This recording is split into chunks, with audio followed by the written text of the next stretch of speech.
ಕರ್ತನ ಪರಿಶುದ್ಧ ನಾಮಕ್ಕೆ ಸ್ತೋತ್ರವುಂಟಾಗಲಿ. ಪ್ರೀತಿಯ ದೇವರ ಮಕ್ಕಳೇ, ಮತ್ತೆ ಈ ಡೈಲಿ ಡೆಲಿವರೆನ್ಸ್ ಸೇವೆ ಮೂಲಕ ನಿಮ್ಮನ್ನು ಸಂಧಿಸುವಂತೆ ದೇವರು ಕೊಟ್ಟಂಥ ಈ ಮಹಾಕೃಪೆಗಾಗಿ ನಾನು ಕರ್ತನಿಗೆ ಸ್ತೋತ್ರ ಸಲ್ಲಿಸ್ತೇನೆ.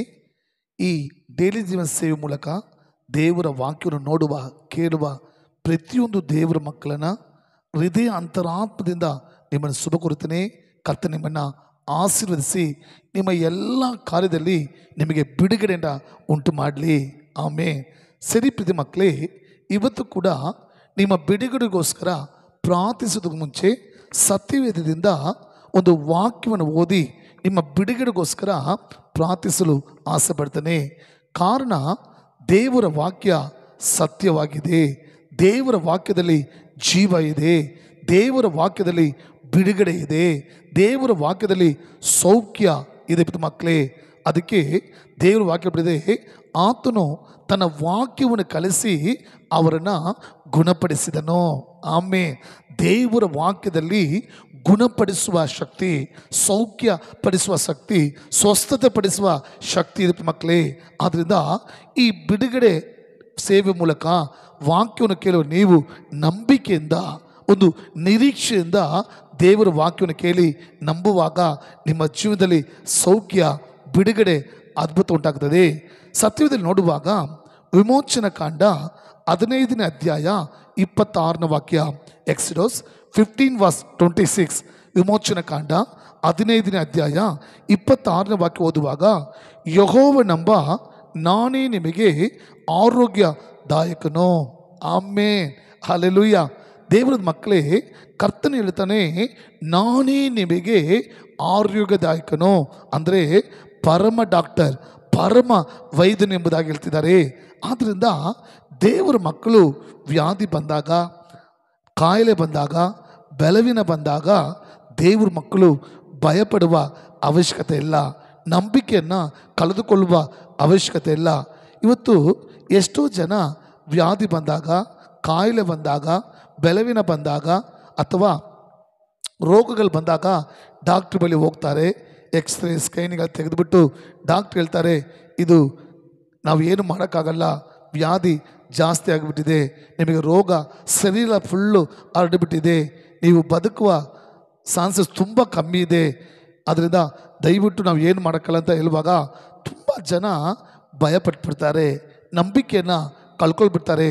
ಅಯ್ಯೋ, ನನ್ನ ವ್ಯಾಧಿ ಗುಣ ಆಗೋದಿಲ್ವಾ, ನನ್ನ ರೋಗ ನನ್ನ ಬಿಟ್ಟು ಹೋಗುವುದಿಲ್ವಾ, ಅಯ್ಯೋ ಡಾಕ್ಟ್ರಿಗೆ ಆಗಿಲ್ಲ ಅಂದರೆ ಇವಾಗ ನಾನು ಯಾರ ಹತ್ರ ಹೋಗಲಿ, ಡಾಕ್ಟ್ರೇ ಆಗಲ್ಲ ಅಂತ ಹೇಳ್ಬಿಟ್ರೆ ಇವಾಗ ನನ್ನ ವ್ಯಾಧಿಗೆ ನಾನು ಎಲ್ಲಿ ಪರಿಹಾರ ಹುಡುಕಲಿ.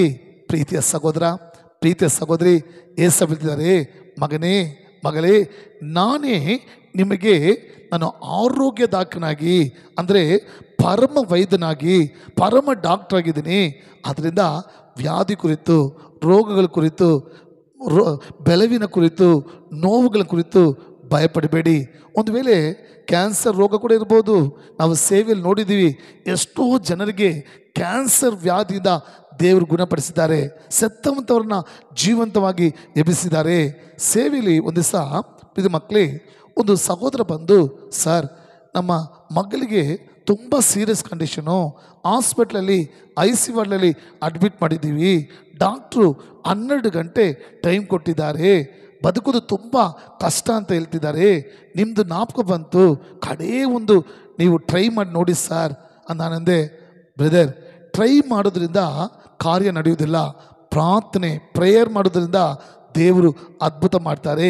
ಸರಿ, ನಾನು ನನ್ನ ಇನ್ನೊಂದು ಜೊತೆ ಸೇವಕರು ಕರ್ಕೊಂಡೋಗಿ ಹಾಸ್ಪಿಟ್ಲ್ ಹೋದಾಗ 23 ವರ್ಷ ಒಂದು ಯೌವನಸ್ಥ ಹುಡುಗಿ, ಮದುವೆ ಆಗಿಲ್ಲ, ಮಕ್ಕಳಾಗಿಲ್ಲ, ಒಂದು ಯೌವನಸ್ಥ ಹುಡುಗಿ IC ವಾರ್ಡಲ್ಲಿ ಜೀವಕ್ಕೆ ಹೋರಾಡ್ತಿದ್ದಾಳೆ, ಜೀವ ಹೋಗಿ ಬರ್ತಾ ಇದೆ ಅಂತ ಒಂದು ಕಂಡೀಷನು. ಡಾಕ್ಟ್ರು ಕೈ ಬಿಟ್ಬಿಟ್ಟಿದ್ದಾರೆ, 12 hours ಟೈಮ್ ಕೊಟ್ಬಿಟ್ಟಿದ್ದಾರೆ. ಅಂಥ ಪರಿಸ್ಥಿತಿಯಲ್ಲಿ ಆ ಹುಡುಗಿ ನೋಡುವಾಗ ನನ್ನ ಕಣ್ಣಲ್ಲಿ ನೀರು ಮಕ್ಕಳೇ, ಎಸ್ಸಪ್ಪ ಈ ಹುಡುಗಿ ಮದುವೆ ಆಗಿಲ್ಲ, ಮಕ್ಕಳಾಗಿಲ್ಲ, ಏನು ಪಾಪ ಮಾಡಿದೆ ಸಪ್ಪ, ಆ ಹುಡುಗಿಗೆ ಒಂದು ಅದ್ಭುತ ಮಾಡು, ಒಂದು ಸೌಖ್ಯ ಕೊಡು. ಡಾಕ್ಟ್ರು ಕೈ ಬಿಟ್ಟಿದ್ದಾರೆ, ಡಾಕ್ಟ್ರು ಆಗಲ್ಲ ಅಂತ ಹೇಳ್ಬಿಟ್ಟಿದ್ದಾರೆ, 12 ಗಂಟೆ ಟೈಮ್ ಕೊಟ್ಟಿದ್ದಾರೆ. ನೀನು ಜೀವಲ ದೇವರು, ನೀನು ಪರಮ ವೇದನಾಗಿದೆಯಾ.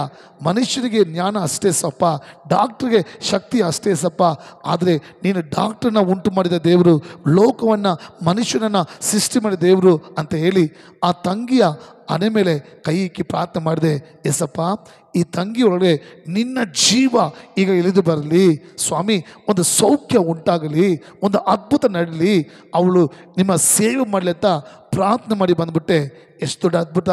ಯಾವ ಡಾಕ್ಟ್ರು 12 ಗಂಟೆ ಟೈಮ್ ಕೊಟ್ಟರು, 3 ದಿವಸದಲ್ಲಿ ಡಿಸ್ಚಾರ್ಜ್ ಆಗಿ ಸೌಖ್ಯವಾಗಿ ಮನೆಗೆ ಬಂದು ಇವತ್ತು ಆ ಹುಡುಗಿ ಸೇವೆ ಮಾಡ್ತಿದ್ದಾಳೆ.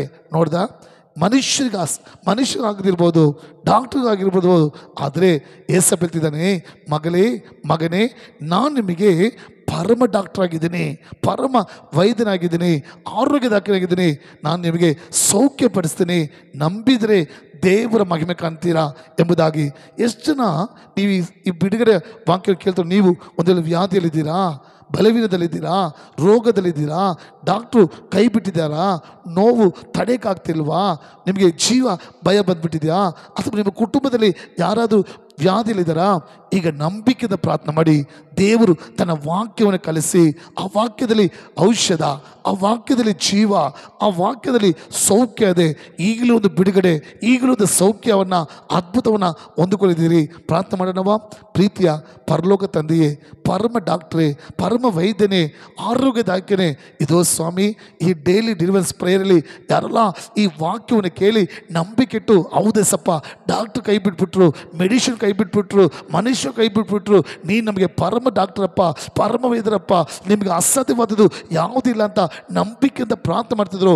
ಈಗ ಯೇಸು ಕ್ರಿಸ್ತುವಿನ ನಾಮದಲ್ಲಿ ಕರ್ತನೇ, ನಿಮ್ಮ ಗುಣಪಡಿಸುವ ಶಕ್ತಿ ಅಪ್ಪ, ಸ್ವಸ್ಥಪಡಿಸುವ ನಿಮ್ಮ ಕರ ಅವ್ರನ್ನ ಮುಟ್ಟಬೇಕಂತ ಪ್ರಾರ್ಥಿಸಿದಪ್ಪ.